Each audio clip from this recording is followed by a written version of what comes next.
मैं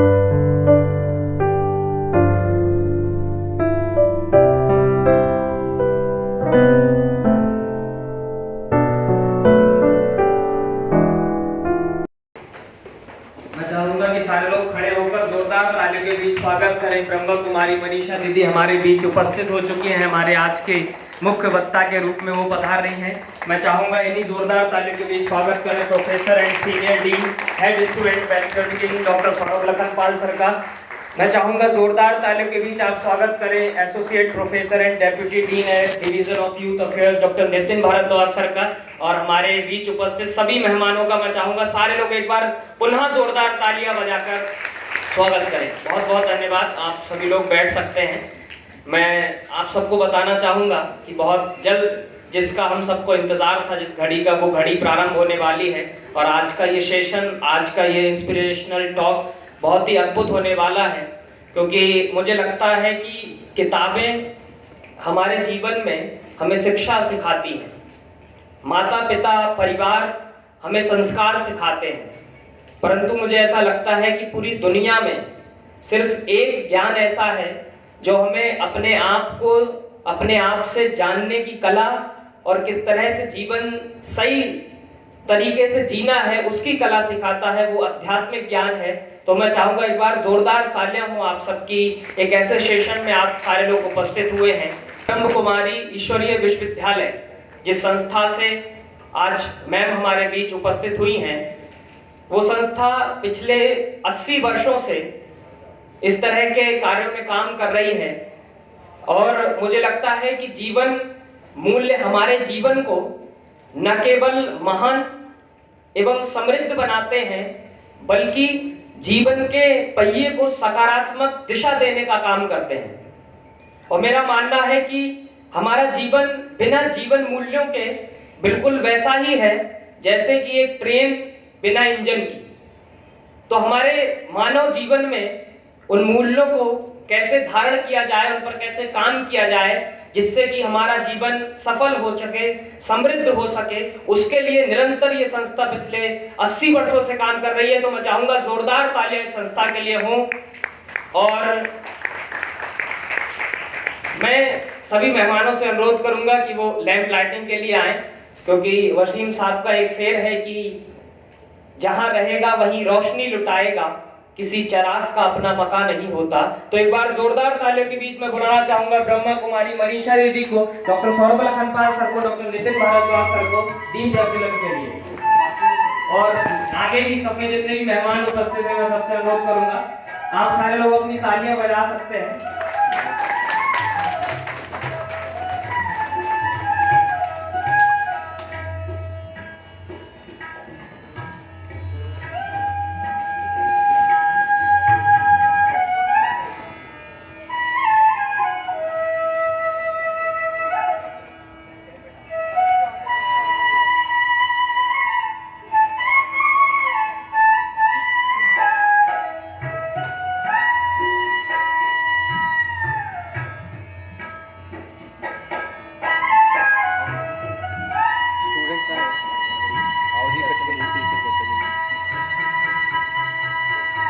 और इस प्रोग्राम के लिए मैं SML society for management learning under the aegis of division of youth affairs Lovely Professional University, इस ऑर्गेनाइजेशन को बहुत बहुत धन्यवाद देना चाहूंगा, जिन्होंने बहुत ही खूबसूरत, बहुत ही अद्भुत आयोजन आप सबके लिए रखा है। तो मैं चाहूंगा एक बार जोरदार तालियां आपकी स्टूडेंट ऑर्गेनाइजेशन एसएमएल के लिए भी होनी चाहिए। थैंक यू सो मच, बहुत बहुत धन्यवाद सभी मेहमानों का सर का। और अब मैं आप सबकी तालियों के बीच मंच पर आमंत्रित करना चाहूंगा वेलकम स्पीच के लिए professor and senior dean head student welfare wing doctor Saurabh Lakhanpal sir का। एक बार जोरदार तालियों के बीच स्वागत करें। Very good afternoon to one and all present here. Brahma Kumari Manisha दीदी जी और ब्रह्मा कुमारी ऑर्गेनाइजेशन से आए बाकी सभी लोगों का स्वागत है लवली प्रोफेशनल यूनिवर्सिटी में। और मैं यूनिवर्सिटी के मैनेजमेंट, स्टाफ और स्टूडेंट्स की तरफ से आपका धन्यवाद करता हूं कि आपने अपना समय निकाला इस प्रोग्राम के लिए। Thank you ma'am for being on the campus. मेरी all the blessings for society for management learning, they keep on doing great work. SML मेरे को ऐसा लगता है कि स्पिरिचुअल लीडरशिप के लिए जाने लगेगा ultimately for calling so many spiritual leaders on the campus and regularly being engaged in this activity. But believe me students, आप सब लोग सेमेस्टर खत्म होने के बाद एग्जाम्स के दौरान, ऑनलाइन एग्जाम्स के दौरान still you are in this session. So I really feel that you are really curious to understand the wealth of spiritual knowledge. और जो आपके टीचर आज आपके साथ बात करेंगे, do try to bring in yourself as a behavioral change also. So it's not all about कि you are just listening to the lesson, getting impressed by the lesson, and then you think हाँ हाँ ऐसा तो होना चाहिए, and you are not practicing that. Things should not go like that, right? You have to practice that and bring the behavioral changes also in you. एक छोटी सी story याद आ गई मेरे को. टाइम है दीदी मेरे पास 2 मिनट? मेरे को एक छोटी सी स्टोरी याद आ गई कि एक बार एक बहुत रिनाउंड आर्टिस्ट हुए हैं.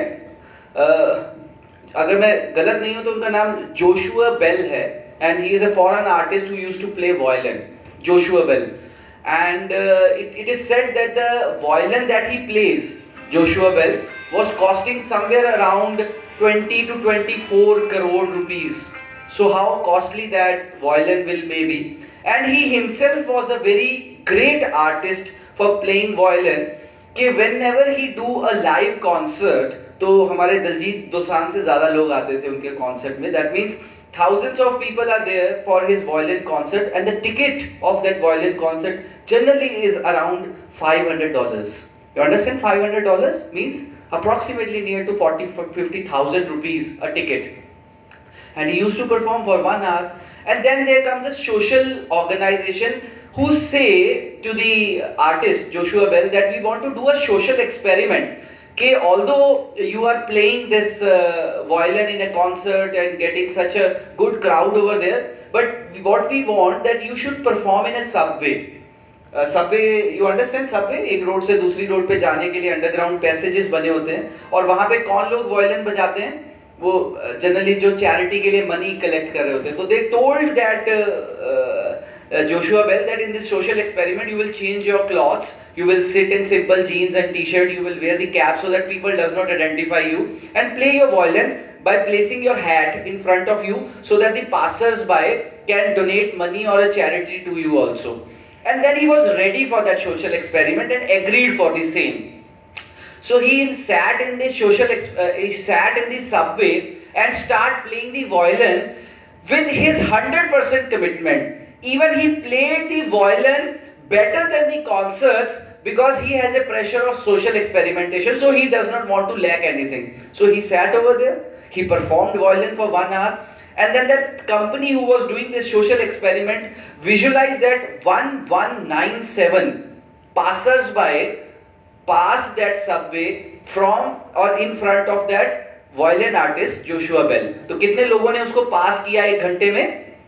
1197, अप्रोक्सीमेटली 2000 लोग, 1200 लोगों ने, अप्रोक्सीमेटली 1200 लोगों ने उनके आगे से पास किया, और उन्होंने अपना बेस्ट परफॉर्म किया. Now guess, somebody guess that how many out of those 1197 people stopped to listen his violin?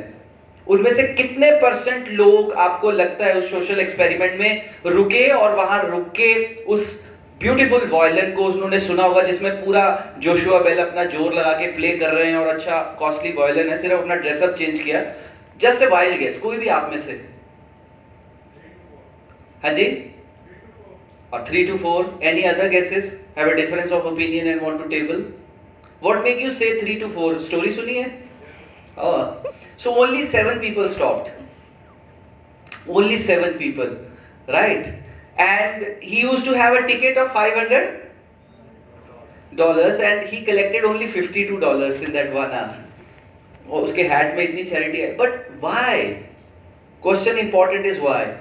The social experimental company concluded that ऐसा इसलिए हुआ because when we are into our routine life, we are so hustle and bustle in our mind and in our heart that we don't give time either to our environment and nor to ourselves.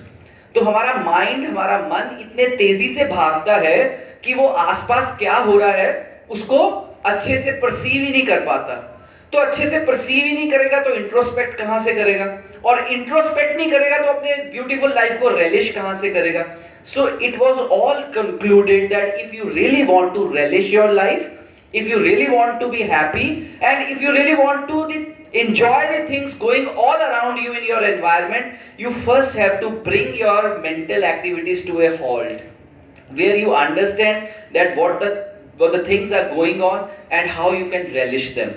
और ऐसा नहीं है कि इसके लिए कोई आज guest lecture मैंने आपको या स्टोरी शेयर करी तो आपका माइंड एकदम से हॉल्ट पे आ जाएगा. You have to undergo certain practices. I always strongly believe कि जो ब्रह्मा कुमारीज ऑर्गेनाइजेशन या और इस तरह की ऑर्गेनाइजेशंस कुछ मेडिटेशंस, प्राणायाम, योगा, इन सब के बारे में बात करती हैं, तो try to follow them and adopt them in their life. It will give you a mental peace, it will give you a halt and a time to introspect and time to change your behavior into a good human being. So really enjoy the spiritual journey. Thank you very much.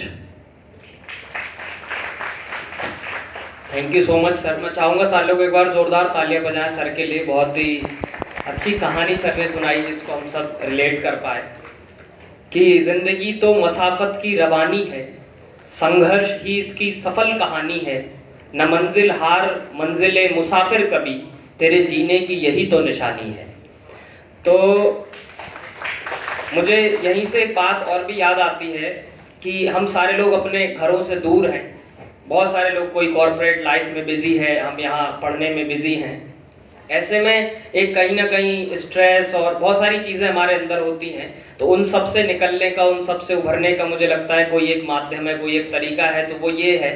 और एक बहुत अच्छा शेर भी है, हम लोग बहुत दुखी होते हैं, खुश भी होते हैं कि ये हिजरतों का ज़माना भी क्या ज़माना है, उन्हीं से दूर हैं. बहुत ध्यान से सुनना, शायद सारे लोग समझ पाएंगे. वो हिजरतों का ज़माना भी क्या ज़माना है, उन्हीं से दूर हैं जिनके लिए कमाना है.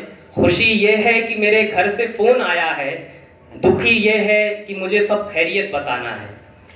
तो मैं इन्हीं सब के बीच, जिनका हम सबको इंतज़ार है, बिना समय ज़ाया करे, बिना वक्त को बर्बाद किए हुए मैं मंच पर आमंत्रित करता हूं. और उससे पहले मैं आप सबको बता देना चाहता हूं कि दीदी जो आज हमारी गेस्ट स्पीकर के रूप में हम सब के बीच पधारी हैं, दीदी पोस्ट ग्रेजुएट हैं इन टेक्सटाइल डिज़ाइनिंग में, और दीदी ने डिप्लोमा किया हुआ है वैल्यू एजुकेशन में, और दीदी 15 सालों से प्रजापिता ब्रह्म कुमारी ईश्वरीय विश्वविद्यालय में अपना समर्पित जीवन व्यतीत कर रही हैं. तो मैं चाहूँगा आप सबकी बहुत ज़्यादा ज़ोरदार तालियों के बीच दीदी का स्वागत हो, और मैं मंच पर आमंत्रित करना चाहूँगा ब्रह्मा कुमारी मनीषा दीदी का. पुनः सारे लोग खड़े होकर ज़ोरदार तालियों के बीच में उनका स्वागत करें.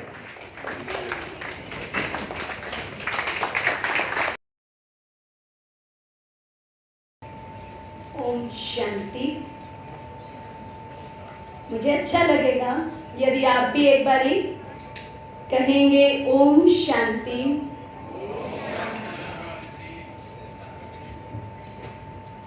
सेशन की शुरुआत यदि हम एक एक्टिविटी से करें तो मुझे लगता है कि आप सब भी तब तक सेटल भी हो जाएंगे और अच्छा भी महसूस करेंगे. तो एक एक्टिविटी में आप मेरा साथ देंगे? Thank you. मैं चाहती हूँ कि आप जो साथ साथ बैठे हैं, दो दो के ग्रुप में एक अपने राइट हैंड को बंद करें, मुट्ठी बनाएं, और जो साथ में बैठे हैं उन्हें उनकी मुट्ठी खोलनी है. सिर्फ हम 1-2 मिनट का ही टाइम लेंगे. आपको कुछ भी करके अपने साथ बैठे साथी की मुट्ठी को खोलना है. जो अकेले बैठे हैं वो किसी के साथ जा सकते हैं, आगे पीछे थोड़ा मूव कर सकते हैं ताकि आपको एक साथी मिले मुट्ठी खोलने वाला.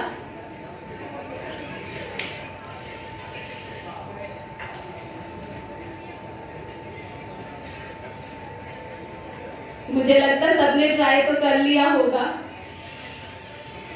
तो क्या मुझे आप रिजल्ट बताएंगे कि सिर्फ हाथ खड़ा करके कौन कौन मुट्ठी खोल सके अपने साथी की?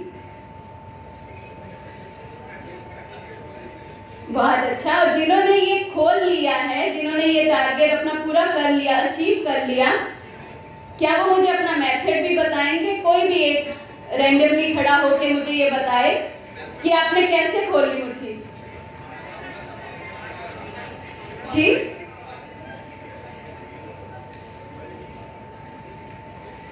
कोई भी बताना चाहे तो। आत्मविश्वास से। बहुत अच्छा। और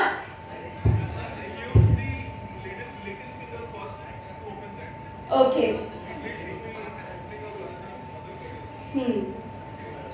और कोई?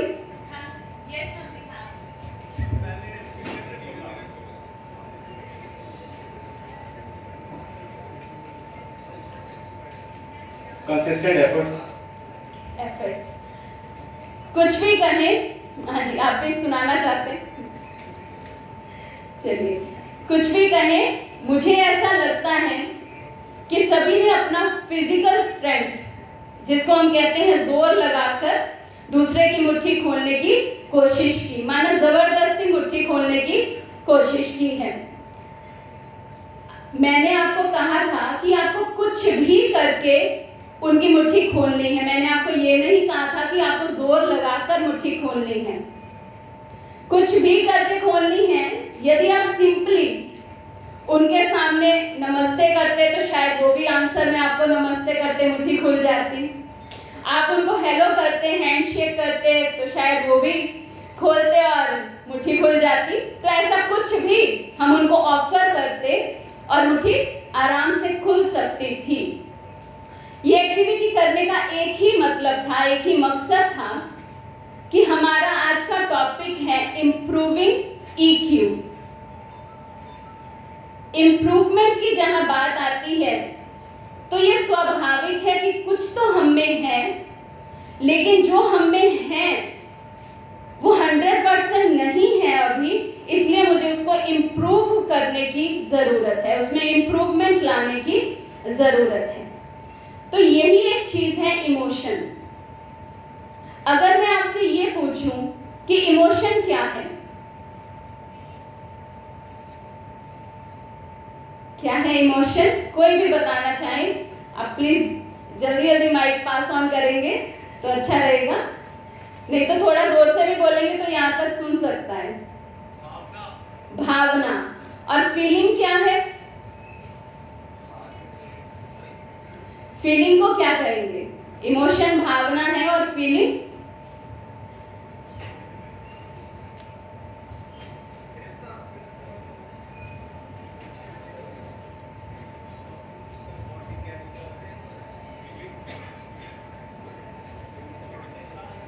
चलिए कोई बात नहीं, मुझे यहां से भी आंसर आ रहा है। वो भी कह रहे फीलिंग भी भावना है, इमोशन भी भावना है।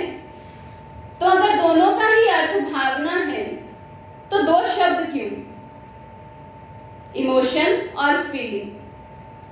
तो ये बहुत गहरा इसके अंदर एक स्पष्टीकरण है जिसको हमें समझना पड़ेगा। पहले हम बात करते थे आईक्यू की, तो हमने आईक्यू को अपनाते अपनाते कि हमारा आईक्यू लेवल बहुत हाई होना चाहिए, हमारा आईक्यू लेवल बहुत अच्छा होना चाहिए, तो हम अपने आउटर वर्ल्ड में बहुत अच्छी परफॉर्मेंस दे सकते हैं, बहुत अच्छी अचीवमेंट्स कर सकते हैं। नो डाउट हम सबने किया भी है, जिसको आज हम देख भी रहे हैं।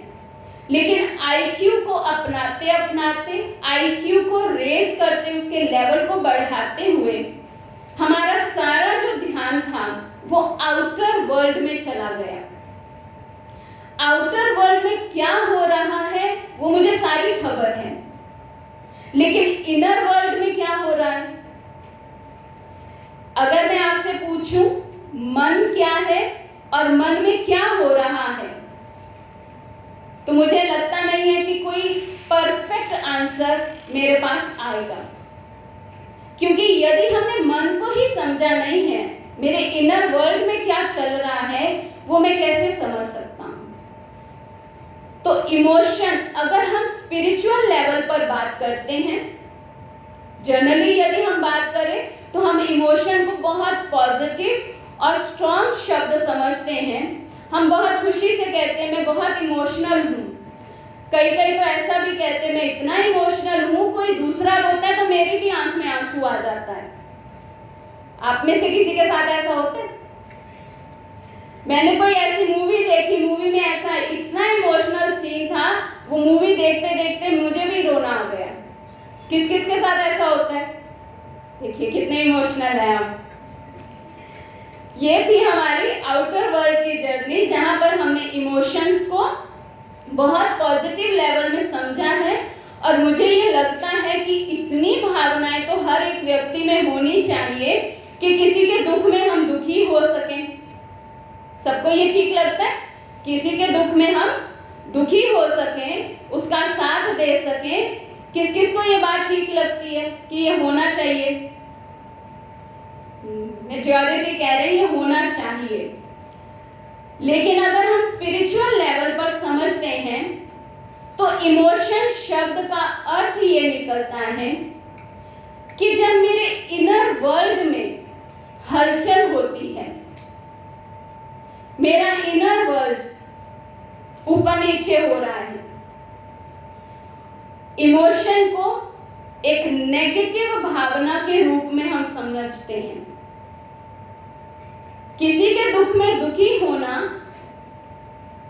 क्या ये सही है? अगर हम EQ लेवल पर देखते हैं, मेरे पास यदि मैं कोई नर्स हूं, मेरे पास पेशेंट आते हैं, उसके चोट लग गई है, उसे बहुत दर्द हो रहा है, वो रो रहा है, वो चिल्ला रहा है, मैं बोलूं मैं बहुत इमोशनल हूं और उसके दुख में दुखी हो जाऊं, तो मैं उसको स्टिचेस देने के लायक रहूंगी? अभी ऐसे क्यों? अभी तो आपने कहा दुख में दुखी होना अच्छा है, स्वाभाविक है। ये आपने अब बिल्कुल सही उत्तर दिया है कि यदि मैं उसके दुख में दुखी हो जाऊंगी तो मैं उसको ट्रीट नहीं कर पाऊंगी। यहां पर हम समझते हैं कि इमोशन और फीलिंग में बहुत अंतर है। इमोशन जहां मेरे मन को नेगेटिव वे में लेकर जाते हैं, एक नेगेटिव फीलिंग क्रिएट करते हैं, वहीं जो मेरी फीलिंग्स हैं उनको प्योर फीलिंग्स कहा जाता है, पॉजिटिव फीलिंग्स कहा जाता है। आज हमें अपने EQ लेवल को इंप्रूव करने की जरूरत भी इसीलिए पड़ी है क्योंकि जब हमने कहा इनर वर्ल्ड या इनर कॉन्शियस का हिलना, उसका स्टेबल ना रहना, वहां से मेरा EQ लेवल वीक हो जाता है। अब मेरे इनर वर्ल्ड का जो लेवल है वो हिला क्यों? क्योंकि मैंने अभी तक अपने मन को नहीं समझा है। वो इनर कॉन्शियस, मैं कौन हूं, ये मैंने नहीं समझा है। अब यदि हम मन को डिफाइन करें तो मन एक टीम की तरह है। टीम के स्पेलिंग्स तो आप सबको आते हैं, मुझे पता है। TEAM। T stands for thoughts, E emotions, A attitude, M memories। इन चार चीजों का प्रभाव मेरे मन पर सदा रहता है। Thoughts, emotions, attitude, memories. मेरे संकल्पों का, मेरे विचारों का लेवल क्या है? मेजॉरिटी में सारे दिन में पॉजिटिव सोचता हूं, नेगेटिव सोचता हूं, वेस्ट थॉट सोचता हूं या फिर नेसेसरी। दूसरा है इमोशन। जैसे उसको हमने अभी समझा, इमोशन नेगेटिविटी के साथ जुड़ा हुआ शब्द है क्योंकि उसका अगर हम डेफिनेशन ही समझे तो शेकेबल, शेक होता रहता है, वो हिलजुल रहता है, उसमें वो स्टेबल नहीं है। एटीट्यूड, मेरी वृत्ति कैसी है? वृत्ति बनती है हमारे थॉट प्रोसेस से। जितना ज्यादा हम जिस परसेंटेज में जिस थॉट को क्रिएट करते हैं उसके अकॉर्डिंग हमारी वृत्ति, या जिसको हम दूसरे शब्दों में ऑरा भी कहते हैं। और मेमोरीज, वो तो आप सबको पता है। कौन सी मेमोरीज ज्यादा रहती है मन में, दुख देने वाली या सुखी करने वाली? ये तो बहुत अच्छा है, लेकिन एक नहीं कहा कि सुखी करने वाली। क्योंकि मेजॉरिटी आंसर ये होता है कि जिसने मुझे 10 साल पहले भी कोई ऐसी बात कह दी थी जिससे मेरा मन उस समय अशांत हो गया था, उस बात को याद करके मेरा मन आज भी उतना ही उदास होता है। तो इसलिए सबसे ज्यादा जो मन में मेमोरीज हैं वो नेगेटिव मेमोरीज बस जाती हैं। तो जब ये मेरी टीम पॉजिटिवली काम करती है, अच्छा काम करती है, तो मेरा मन पॉजिटिव है, मैं इनर बीइंग स्टेबल हूं। और जब मेरी ये टीम नेगेटिव काम करती है, नेगेटिव इमोशंस को क्रिएट करती है, तो मैं उदास हूं। अब इमोशन और फीलिंग में अंतर क्या है? यदि हम इमोशन को एक और डेफिनेशन दें तो उसके लिए कहा जाता है कि जब मैं अवेयर ही नहीं हूं कि मेरे अंदर क्या चल रहा है। आप एक बात से जरूर एग्री करेंगे, गुस्सा आने से पहले पता नहीं चलता है गुस्सा आ रहा है। जब गुस्सा कर लेते हैं, किसी को डांट लेते हैं, किसी को 2 बार सुना देते हैं, उसके बाद रियलाइज होता है मैंने गुस्सा किया। होता है ऐसा? किस किस के साथ होता है? हम थोड़ा हिलते रहेंगे क्योंकि समय भी ऐसा है ना सुस्ती वाला, तो सुस्ती नहीं आए किसी को। तो किस किस के साथ ऐसा होता है? गुस्सा आ गया, कर लिया, एक्ट खत्म हो गया, उसके बाद रियलाइजेशन होती है नहीं करना चाहिए था, थोड़ा शांत रहते तो भी बात हो जानी थी। होता है ना? ये है इमोशन। अब इस पर विजय कैसे पाएं? वहां काम करती है फीलिंग। जब मैं अवेयर हूं मेरे अंदर क्या चल रहा है।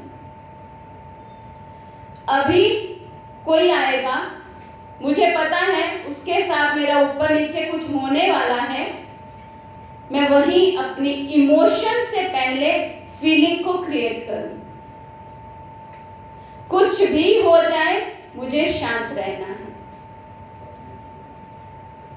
ये कोई भी बात करे, मुझे इनकी बात को शांति से पहले सुनना है, रिएक्ट नहीं करना है, रिस्पॉन्स करना है। इसके लिए पहले हमें प्रैक्टिस चाहिए। पहले अपने मन से खुद बात करनी होगी कि शांति किसको चाहिए।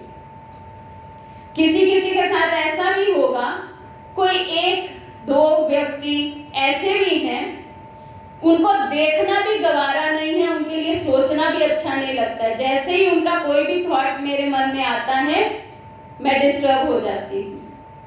है कोई ऐसे जिन्हें चाहते हुए भी हम माफी नहीं कर पा रहे हैं?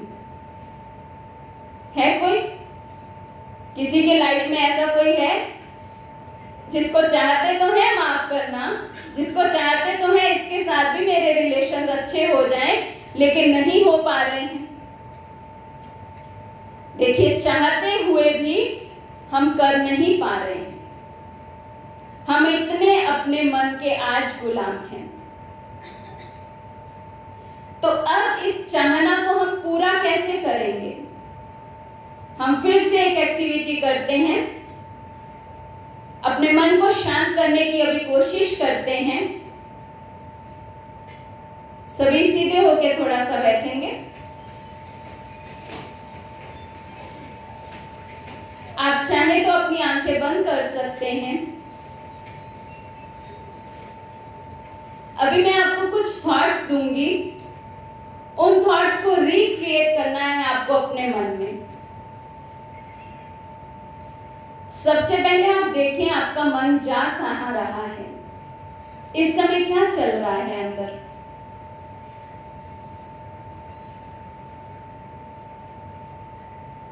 अपने मन से बात करें। अभी मैं आपको चेक करने वाली हूं।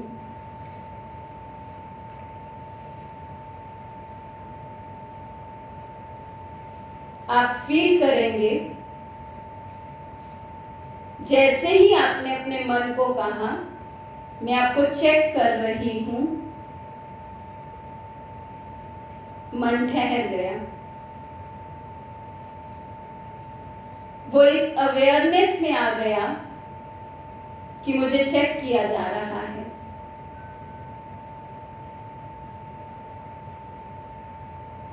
वो शांत हो गया। इसलिए अब आप उसको मोल्ड कर सकते हैं।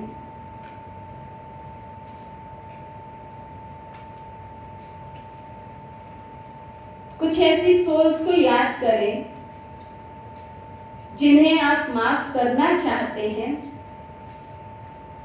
लेकिन अभी तक किया नहीं।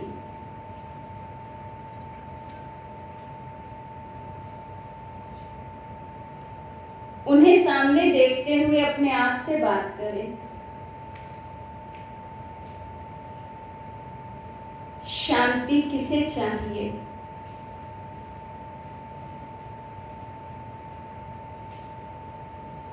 स्वयं को स्वयं ही उत्तर दे, मुझे शांत होना है।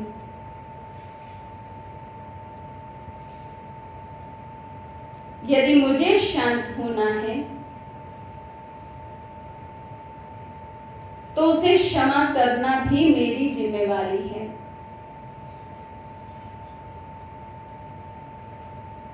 उन्हें माफ करने से मेरा मन शांत होगा।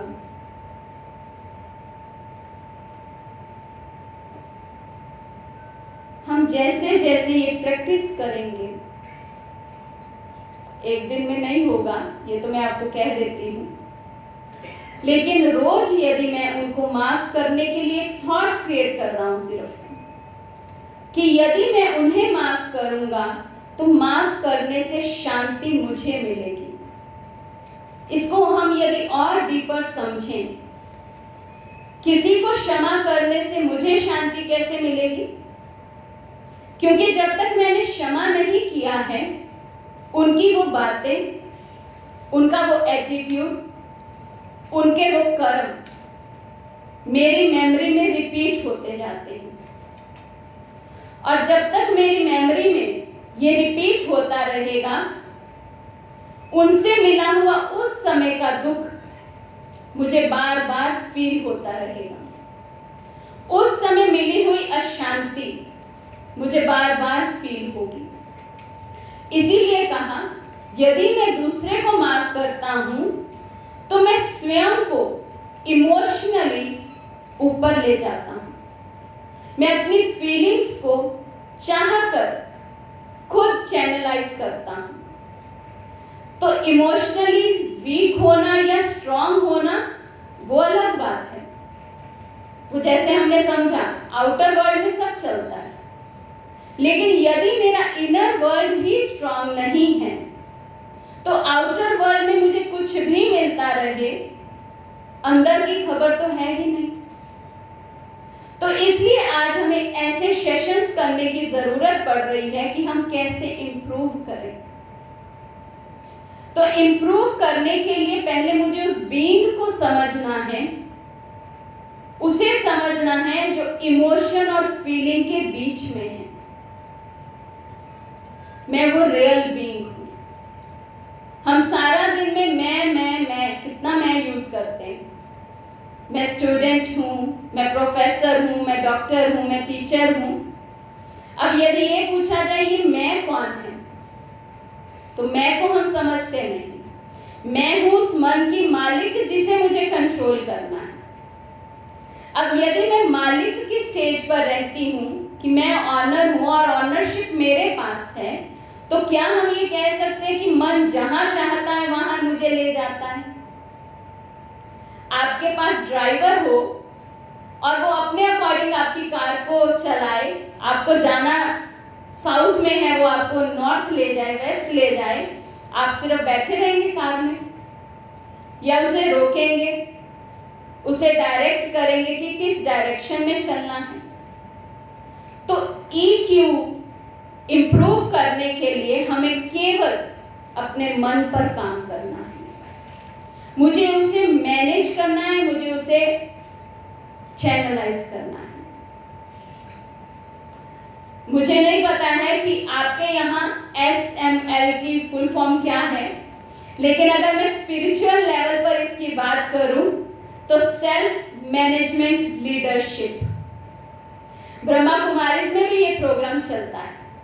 तो सेल्फ मैनेजमेंट लीडरशिप, सेल्फ को मैनेज करना, उसके लिए सेल्फ को समझना कि वो मैं एनर्जी हूं, मैं वो बीइंग हूं जिसके होने से ही ये आउटर वर्ल्ड, ये इनर वर्ल्ड काम करता है।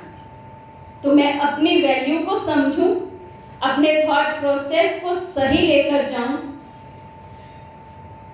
इमोशन हमें जब नेगेटिविटी में लेकर जाते हैं, उसका एक ही ये कारण है कि हम अपने आप से अलग होने लगे। हम अपने आप की समझ, अपने आप की याद को भूल गए। हम अपने आप को जो आइडेंटिटी करते हैं, मैं अपने काम को लेकर बहुत पॉसेसिव हूं, मैं अपने रिलेशंस को लेकर बहुत पॉसेसिव हूं। होता क्या है, समझिए, मेरे काम के लिए मुझे किसी ने कुछ कहा, अब मैंने तो अपना 100% दिया, मुझे ऐसा लगता है, और दिया भी है, लेकिन मुझे किसी ने बुलाकर कहा आपने तो बिल्कुल अच्छा काम नहीं किया है, इस काम को तो और अच्छे से कर सकते थे, आपने क्यों नहीं किया।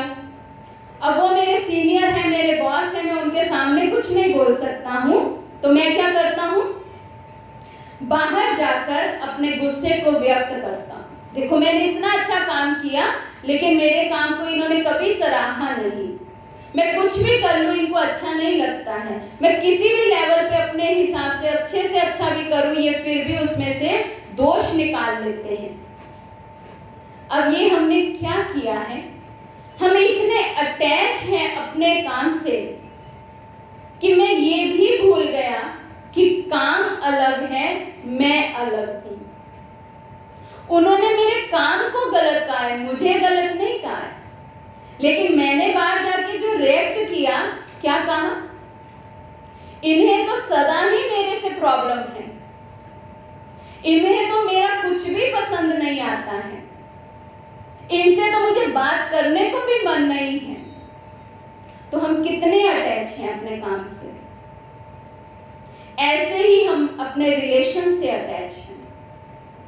होगा किसी को कुछ, आंसू मेरे निकल रहे हैं, तो हम उनको हील कैसे करेंगे।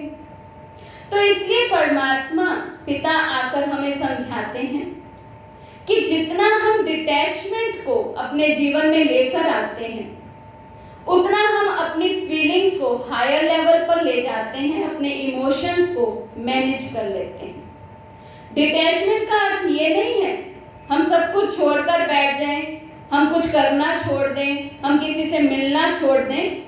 डिटैचमेंट सिर्फ एक जर्नी है जहां मैं अपने अकॉर्डिंग अपने फीलिंग्स को मैनेज करूं, मुझे किस समय कैसा फील करना है।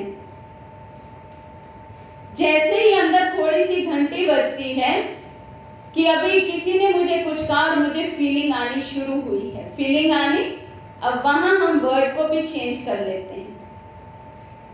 फीलिंग नहीं आ रही है, वहां इमोशन क्रिएट हो रहा है दुख का, इमोशन क्रिएट हो रहा है ईर्ष्या का, इमोशन क्रिएट हो रहा है गुस्से का। वहां 1 मिनट के लिए मुझे ठहरना है। प्रैक्टिस करनी पड़ेगी ना। प्रैक्टिस करने के लिए क्या करना पड़ता है, ठहरना पड़ता है। तो 1 मिनट के लिए ठहरेंगे, अपने आप से बात करेंगे, क्या इस सिचुएशन में बिना गुस्सा किए काम हो सकता है। बिना किसी की बात को बुरा फील किए मैं अपनी वैल्यू को क्यों नीचे लेकर आता हूं। किसी की बात सुनकर, ठीक है उन्हें मेरा काम पसंद नहीं आया, मैं अपने काम में इंप्रूवमेंट लाऊं, लेकिन मैं यहां पर क्यों हिलता हूं। काम आज ठीक हो सकता है, कल और बेटर हो सकता है, परसों बेस्ट हो सकता है, लेकिन जब यहाँ से, क्योंकि मैं आत्मा, मैं सोल, मैं एनर्जी यहाँ पर बैठी हूँ, मन यहाँ पर है, यहाँ से सारा कंट्रोल चल रहा है, मैं यहाँ से क्यों हिलूं? मुझे बुरा नहीं कहा गया, मुझे हिलने की किसने कहा? नहीं कहा गया। तो इस पर एक बहुत अच्छा एग्जाम्पल मुझे याद आता है। एडिसन थॉमस जी का नाम आप सबने सुना होगा और आप जानते भी होंगे उन्होंने क्या किया था। हाँ, बल्ब बनाया था, बल्ब डेवलप किया था, डिस्कवर किया था। तो कहा जाता है जब उन्होंने 100 टाइम्स ट्राई किया था और 101 टाइम पर वो बल्ब क्रिएट किया गया था। तो एक दिन ऐसा था कि अगले दिन उन्हें वो पब्लिकली दिखाना था, उसको जलाकर दिखाना था, उसकी डेमोन्स्ट्रेशन देनी थी। सुबह डेमोन्स्ट्रेशन है, शाम को उन्होंने सब कुछ चेक किया, सब कुछ ओके था। उन्होंने बल्ब रिमूव किया और अपने असिस्टेंट को दिया और कहा इसको बहुत संभाल कर रख दो, सुबह ये हम सारी पब्लिक को दिखाना है, गवर्नमेंट को दिखाना है, इसका डेमोन्स्ट्रेशन होना है। उनका असिस्टेंट वो बल्ब पकड़ता है, 2 कदम चलता है और वो बल्ब उसके हाथ से गिर जाता है। और ये सच्ची घटना है, बनाई हुई नहीं है कहानी। वो बल्ब जो 101 ट्राई के बाद बना था, वो 1 सेकंड में चकनाचूर हो जाता है, टूट जाता है। क्या हाल होगा यदि हम अपने आप को उस सिचुएशन में देखें। मैंने बहुत ट्राई कर करके कोई चीज बनाई है और वो अब परफेक्ट बन गई है और किसी और के कारण वो चीज खराब हो गई, टूट गई। और वो भी कोई साधारण नहीं है, पूरी गवर्नमेंट, पूरी पब्लिक सुबह आने वाली है उस चीज को देखने के लिए। लेकिन आपको बहुत हैरानी होगी, उन्होंने क्या किया, अपने असिस्टेंट को एक शब्द भी नहीं कहा और वो दोबारा से पूरी रात काम में लग गए और दोबारा से एक बल्ब को उन्होंने तैयार किया और सुबह उसका डेमोन्स्ट्रेशन हुआ। होने से पहले जैसे ही वो अपनी लैब का दरवाजा खोलते हैं, वो देखते हैं पूरी पब्लिक, गवर्नमेंट ऑफिसर सब वहां पर खड़े हैं और वेट कर रहे हैं कि डेमोन्स्ट्रेशन कब शुरू होगा। और एक साइड पर, एक कॉर्नर पर उनका वही असिस्टेंट खड़ा है, बहुत दुखी है, बहुत परेशान है, लेकिन वो साइड पर है, उसकी इतनी हिम्मत नहीं है कि वो वहां आगे जा सके। थॉमस एडिसन जी उनको बुलाते हैं, अपने असिस्टेंट को, और उसी को कहते हैं ये बल्ब पकड़ो और लेकर जाओ जहां इसका स्थान है। तो उनके मित्र उनके पास खड़े होते हैं और उनको रात की घटना पता होता है और वो चिल्ला उठते हैं, अरे ये तुम क्या कर रहे हो? रात को ही तो इसने अभी बल्ब तोड़ा है, तुम सुबह फिर इसी को दे रहे हो। तो क्या आंसर उन्होंने दिया होगा? उन्होंने कहा एक बल्ब टूटा, दोबारा बन सकता है और बन गया। जब शाम को ये बल्ब टूटा था, इसका मन भी टूटा था। बल्ब एक रात में मैंने बना दिया, लेकिन यदि आज मैं इसका मन नहीं बनाऊंगा तो इसका मन फिर दोबारा कभी नहीं बनेगा। मुझे लगता है ऐसी बात पे ताली तो होनी चाहिए। इसको कहा जाता है इमोशनली इंटेलिजेंट। कितनी हिम्मत रही होगी उनमें कि आपका असिस्टेंट कोई आपकी इतनी बहुकीमती वस्तु को तोड़ दे और आप फिर से उस पर इतना भरोसा करें कि फिर से उसी को दें, केवल इसलिए कि उसका मन यदि टूट गया तो उसकी सारी इंक्रीजमेंट जो भी दुनिया में, जो भी जिंदगी में उसने अचीव करनी है, वो नहीं कर पाएगा। तो इस बात से हमें भी ये सीखना है, यदि मैं अपने आप को इमोशनली स्ट्रांग बनाना चाहता हूं तो मुझे हर सिचुएशन में अपने को शांत रखना है और दूसरे की सिचुएशन को समझने के लिए मन से अपने आप को उसकी सिचुएशन में ढालकर फिर देखना है।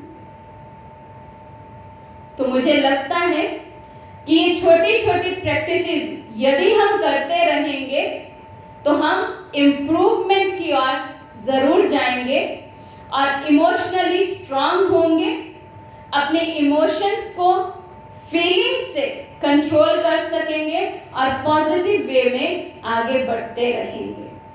ओम शांति। Thank you so much ma'am. मैं चाहूंगा एक बार सारे लोग मैम के लिए जोरदार तालियां बजाएं। किसी का कोई प्रश्न है तो वो पूछ सकता है दीदी से। Good evening, Didi. Good evening. So, how is it for you to, like, what was your turning point in your life, and what actually made you to choose this life, spiritual life? Spiritual life की जब हम बात करते हैं, spiritual life का physical form से मुझे लगता है उतना रिलेशन नहीं होता है जितना हम इसको अनुभव के आधार से अडॉप्ट करते हैं। जब हम एक स्पिरिचुअल लेवल पे अनुभव करते हैं परमात्मा मिलन का, सुप्रीम सोल के मिलन का, तो हमें लगता है कि ये आउटर वर्ल्ड की जितनी भी प्राप्तियां हैं उस प्राप्ति के आगे कहीं ना कहीं कम है या फीकी है। तो वो एक अनुभव आत्मा और परमात्मा के मिलन का, वो एक प्राप्ति, एक अपने हम जिस लाइफ को भी लीड कर रहे हैं उस लाइफ में जब एक स्टेबिलिटी आ जाती है, उस स्टेबिलिटी, उस पीसफुलनेस के कारण ही ये चूज हो जाता है। और किसी का कोई question? I hope you are doing good, ma'am. I have this small question. Like, we are the students of LQ and have so much of stress of like CAs and midterms and interns. So how can we manage our stress, like on stress management? But will you give us the advice so we can apply our? जरूर। आज stress शब्द को हम इतना use करते हैं कि मुझे तो सुन सुनकर भी लगता है कि स्ट्रेस शब्द को यूज करके स्ट्रेस होता जा रहा है, क्योंकि हमारे शब्द, जैसे हम कहते हैं अगर मन के भाव वाइब्रेशन क्रिएट करते हैं तो हमारे शब्द भी वाइब्रेशन क्रिएट करते हैं। तो पहली प्रैक्टिस तो हमें ये करनी है कि मुझे अपनी डिक्शनरी में से ऐसे सारे वर्ड्स को आउट कर देना है जिससे मुझे कोई भी नेगेटिविटी मिलती है। वो चाहे फेलियर हो, चाहे वो डर है, एग्जाम का स्ट्रेस है, स्टडी का स्ट्रेस है, कोई भी ऐसा शब्द, डिप्रेशन है, मुझे यूज ही नहीं करना है, क्योंकि every word have its own vibration और वो वाइब्रेशन काम करते हैं। पहली प्रैक्टिस ये। दूसरी प्रैक्टिस, स्ट्रेस रिमूव करने के लिए मुझे सदा ये सोचना है कि मेरे साथ सब कुछ अच्छा होने वाला है, और सिर्फ ये कहना नहीं है, इसको मुझे स्वीकार करना है। जैसे हम अगर साइंस की लैंग्वेज में बात करें तो सबकॉन्शियस माइंड तक इसको लेकर जाने के लिए जितनी बारी मैं दिन में इसको रिपीट करता हूं उतना अच्छा है। जैसे अगर हम ब्रह्मा कुमारीज की बात करें तो ब्रह्मा कुमारीज में हम सब एक प्रैक्टिस करते हैं, हर 1 घंटे के बाद 1 मिनट 2 मिनट का पॉज लेते हैं, अपने मन को चार्ज करते हैं अच्छी बातों से, अच्छी एफर्मेशन से, अच्छे संकल्पों से। तो आप भी ये प्रैक्टिस करेंगे तो उसका बहुत पॉजिटिव इफेक्ट मेरी लाइफ में, मेरी स्टडी में होता है। हर 1 घंटे के बाद मुझे केवल 1 मिनट के लिए रुकना है, अपने आप को फिर से चार्ज करना है, फिर से कहना है मैं सफलता मूर्त हूं। क्या कहेंगे? जोर से कहेंगे तो जल्दी असर होगा। क्या कहेंगे? मेरी सफलता हुई पड़ी है। क्यों हुई पड़ी है? क्योंकि मैं इतना उसको पॉजिटिव वाइब्रेशंस दे रहा हूं, तो मेरी असफलता नहीं हो सकती। तो हर 1 घंटे के बाद यदि हम ऐसा अपने मन को चार्ज करते हैं, पॉजिटिव वाइब्रेशन देते हैं, ये टेंशन, डिप्रेशन और स्ट्रेस शब्द हमारी लाइफ से निकल जाते हैं। बाकी रेगुलर प्रैक्टिस ऑफ मेडिटेशन इसमें हमें बहुत हेल्प करती है। हम कुछ समय निकालकर मेडिटेशन को जरूर अपनी लाइफ में इंप्लीमेंट करें। पूरे दिन में समय नहीं मिल रहा, कोई बात नहीं, रात को सोने से पहले बेड पर जा चुके हैं, लेट चुके हैं, सोने वाले हैं, उस समय भी यदि मैं अपने मन को गाइड करता हूं तो पूरी रात मेरा वो लास्ट थॉट एनर्जी बनकर मेरी बॉडी को भी वो एनर्जी पास करता है और मेरे माइंड को भी पास करता है। तो जिस एनर्जी में सो रहे हैं, जिस थॉट के साथ सो रहे हैं, उसी थॉट के साथ हम अगले दिन सुबह उठते हैं, उसी एनर्जी के साथ उठते हैं। अभी क्या होता है, हम रात को सोने समय सब क्या सोचते हैं, बहुत हेक्टिक दिन था, थक गए, अभी तो बुरी हालत है, बस सोना है। सुबह कैसे उठते हैं, 6, 7, 8 घंटे की नींद के बाद भी थके थके से उठते हैं। क्यों? रात को सोए उसी एनर्जी में कि थक चुके हैं। तो कितना भी थके हों, लेकिन अपने माइंड को शांत करके जब हम सोते हैं, पॉजिटिव करके हम सोते हैं, तो सुबह उठेंगे भी पॉजिटिविटी से और लाइफ पॉजिटिव हो जाएगी। और किसी का कोई क्वेश्चन? हेलो, नमस्ते मैडम जी, ओम शांति। ओम शांति। तो मेरा मतलब क्वेश्चन है या फिर मतलब मैं एक एग्जांपल देता हूँ जो मेरे साथ होता है। तो मेरे साथ क्या होता है कि मैं हॉस्टल जाता हूँ, उसके बाद मेरे 2-3 जो रूममेट हैं, तो उनके साथ हम लोग ना बाहर चले जाते हैं एलपीयू में घूमने के लिए। तो हम घूमने जब चले जाते हैं उसके बाद फिर मतलब बाहर अच्छा लगता है, तो हमारी आदत होगी रोज घूमने की। उसके बाद हम एक जगह बैठ जाते हैं, मस्ती करते हैं, गप्पे मारते हैं। तो हॉस्टल में जाने का ना मन ही नहीं करता, सोने का मन ही नहीं करता, सोचते हैं कि पूरी रात यहीं निकल जाए। और जब हॉस्टल चले जाते हैं ना, या फिर मैं अकेला होता हूँ हॉस्टल के रूम में, मेरा रूम पार्टनर नहीं होता मेरे साथ या फिर कोई और, मतलब मैं अकेला जब बैठा होता हूँ तो मैं सोचता हूँ कि यार अब पढ़ ही लेता हूँ, पूरा टाइम तो वेस्ट कर ही दिया। फिर मुझे जब जैसे ही किताब खोलता है ना बंदा, तो उसको ये लगता है कि भाई कुछ नहीं आता यार। तो मैं ये सोचता हूँ कि ये चीज पहले क्यों नहीं दिमाग में आई जब मैं दोस्तों के साथ चिल कर रहा था। उस टाइम टेंशन नहीं होती, बट जब बुक खोलता हूँ जब टेंशन होने लगती है, फिर थोड़ी देर बाद क्या नींद आ जाती है, क्योंकि इतना हेक्टिक सा शेड्यूल है कि सुबह जाओ 9 बजे जाओ, छूटते हैं वहां से हॉस्टल तक पहुंचते हैं 7 बज जाते हैं। मतलब कहां पे टाइम निकालूं कि थोड़ा सा पढ़ पाऊं और थोड़ी टेंशन ले पाऊं, क्योंकि टेंशन नहीं हो रही, मतलब पढ़ाई नहीं हो पा रही, टेंशन नहीं ले पा रहा मैं, तो उसको कैसे मैनेज करूं?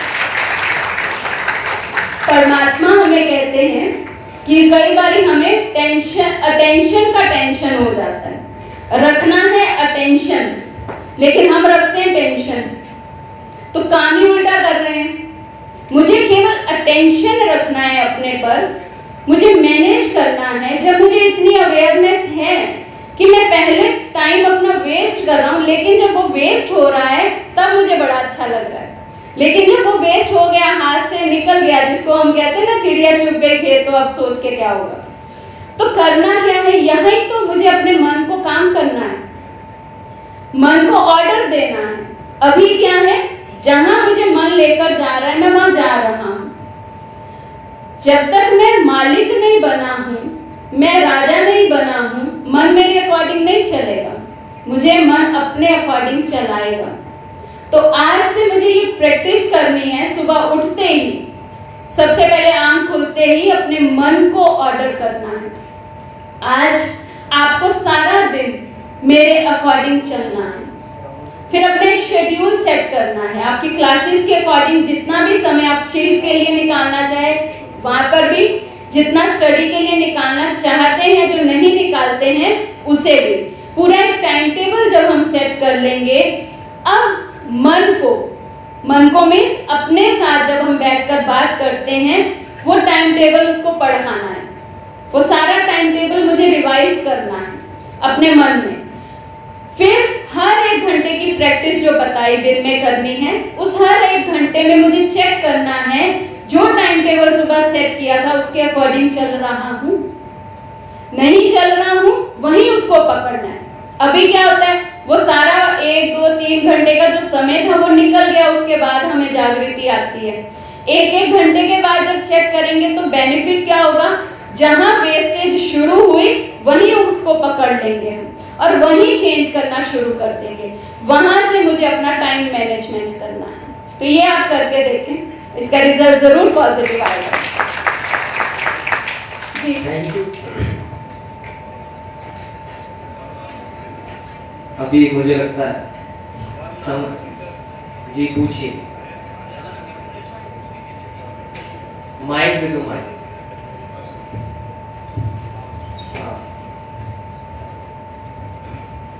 Hello, ma'am. My question might be little offensive, but मैंने बहुत सारे मतलब स्पिरिचुअल गुरुज को सुना है, अपने मतलब 8th-9th में शुरू कर दिया था सुनना।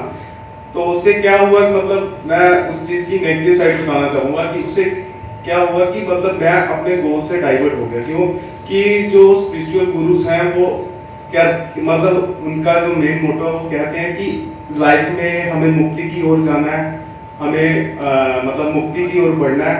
लेकिन उससे मेरे जिंदगी में मुझे लगता है कि मेरा नेगेटिव प्रभाव पड़ा कि मैं अपने गोल से हिल गया।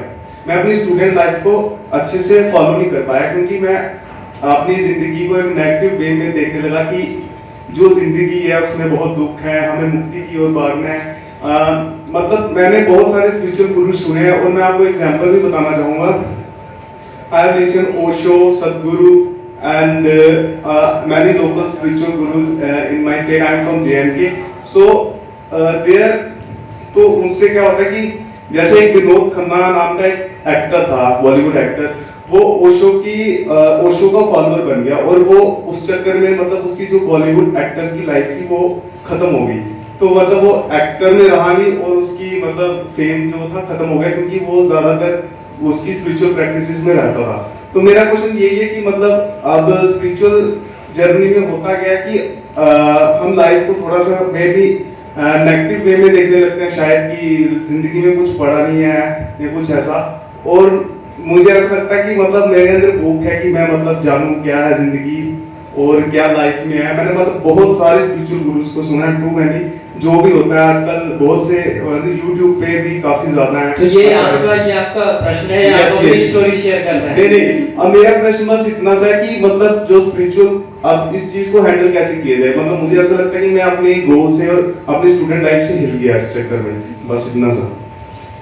स्पिरिचुअलिटी को हमने सही से समझा नहीं है इसलिए हम गोल से हिल जाते हैं। स्पिरिचुअलिटी हमें कभी भी अपनी स्टडी से, अपने परिवार से दूर होना नहीं सिखाती, अपने आउटर वर्ल्ड के गोल से दूर होना नहीं सिखाती है। स्पिरिचुअलिटी शब्द के अर्थ को यदि हम समझे, it's a science of spirit. ये एक नॉलेज है जहां मुझे अपने बारे में नॉलेज दी जाती है, अपने बारे में मुझे समझ मिलती है, मैं कौन हूं, मुझे कैसे अपने जीवन को शांत स्वरूप रहकर व्यतीत करना है।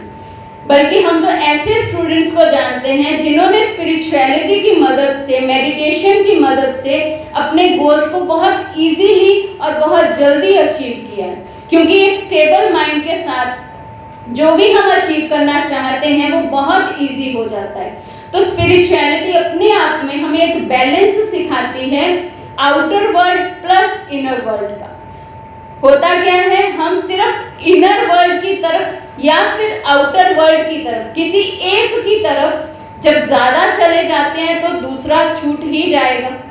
तो बैलेंस में रहें, मेडिटेशंस की प्रैक्टिस भी करते रहें, स्पिरिचुअलिटी की तरफ जाएं। और जहां बात आती है मुक्ति की, तो स्पिरिचुअलिटी हमें मुक्ति जीवन से या अपने किसी भी अचीव करने वाले गोल से मुक्ति नहीं दिलाता है।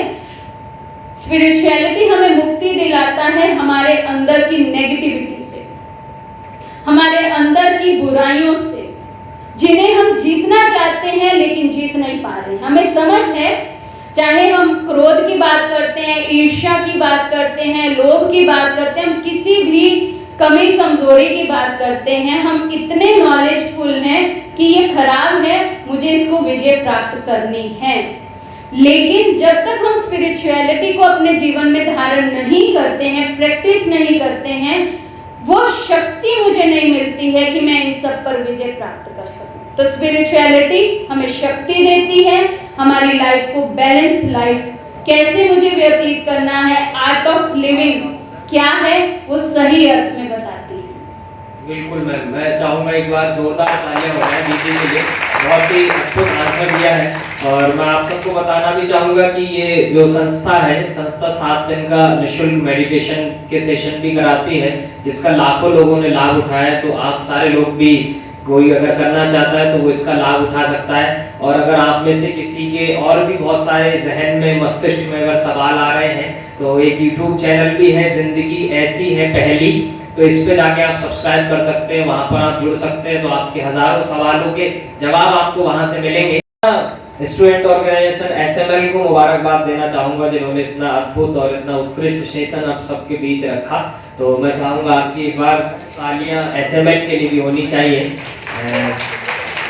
मैम ने बोला एसएमएल के फुल फॉर्म तो सोसाइटी फॉर मैनेजमेंट लर्निंग, इसकी फुल फॉर्म है। बहुत धन्यवाद मैम, बहुत बहुत धन्यवाद सर, बहुत आप सबका थैंक यू, आप सारे लोग थैंक यू।